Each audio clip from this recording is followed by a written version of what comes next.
খুশি ভাজি করব, এই জন্য কড়াইতে তেল গরম বসিয়ে দিয়েছি। এবার জিরে আর তেজপাতা দিয়েছি।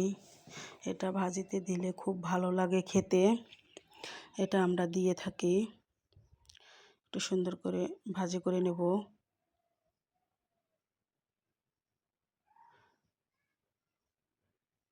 এবারে দিয়ে দেব খুশি। অন্য মানুষেরা এটা চিচিঙ্গা বলে, কেউ অন্য অন্য নামে ডাকে, কিন্তু এটা আমরা খুশি নামেই ডেকে থাকি। একটু নাড়িয়ে চাড়িয়ে নেব, নিয়ে এবার হলুদ দিয়ে দেব, লবণ দিয়ে দেব, একটু শুকনো মরিচের গুঁড়াও দিয়ে দেব, তারপরে যে ধনিয়ার গুঁড়া, এগুলা দিয়ে সুন্দর করে নাড়িয়ে চাড়িয়ে নেব। সুন্দর করে নাড়িয়ে চাড়িয়ে মানে সব জায়গা মাখায় নুন লেচড়ে। এবার ঢাকনা দিয়ে ঢেকে দেব, যাতে সুন্দর করে সিদ্ধ হয়ে যায়। এই দেখো ভাজা হয়ে গেছে। এবার আর একটু নাড়িয়ে চাড়িয়ে নেব। নাড়িয়ে চাড়িয়ে এবার নামিয়ে নেব। এই দেখো কত সুন্দর হয়েছে আমার ভাজিটি, দেখছো? এবার ডিম রান্না করব। এই যে কড়াইতে তেল গরম দিয়ে এই যে ডিম ভাজি করব। এটা সুন্দর করে লাল লাল করে ভেজে নেব।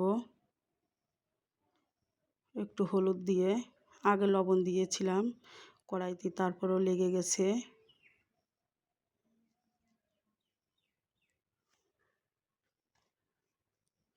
সুন্দর করে এটা ভেজে নেব লাল লাল করে।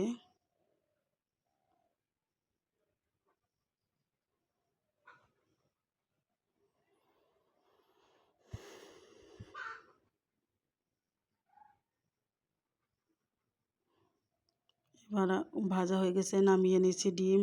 পরে পেঁয়াজ রসুন সুন্দর করে কেটে নিয়েছি, সেটা তেলের ভিতর দিয়ে ভাজি করে নিচ্ছি। সুন্দর করে ভাজি করে নেব।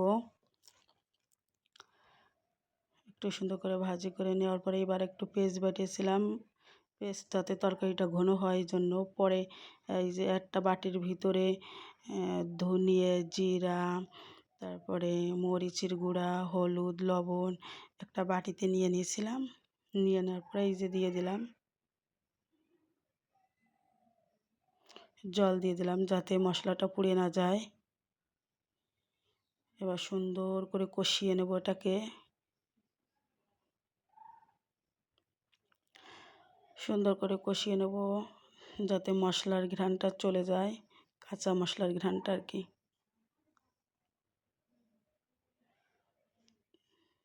এই ধনিয়া দিতে ভুলে গেছিলাম তো, তাই একটু ধনিয়া দিয়ে নিলাম।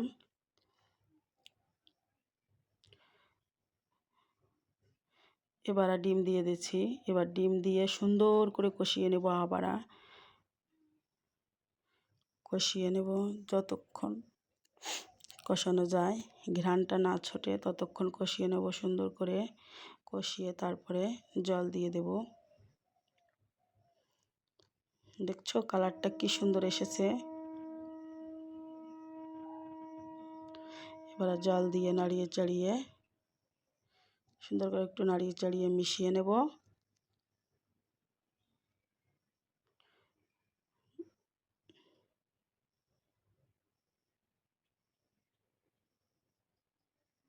মিশিয়ে নিয়ে এই যে মেশানো হয়ে গেছে, এবার ঢাকনা দিয়ে দেব। এই যে ঢাকনা দিয়ে দিচ্ছি। এবার দেখো কতটা হয়েছে, এই দেখো অনেক সুন্দর হয়ে গেছে।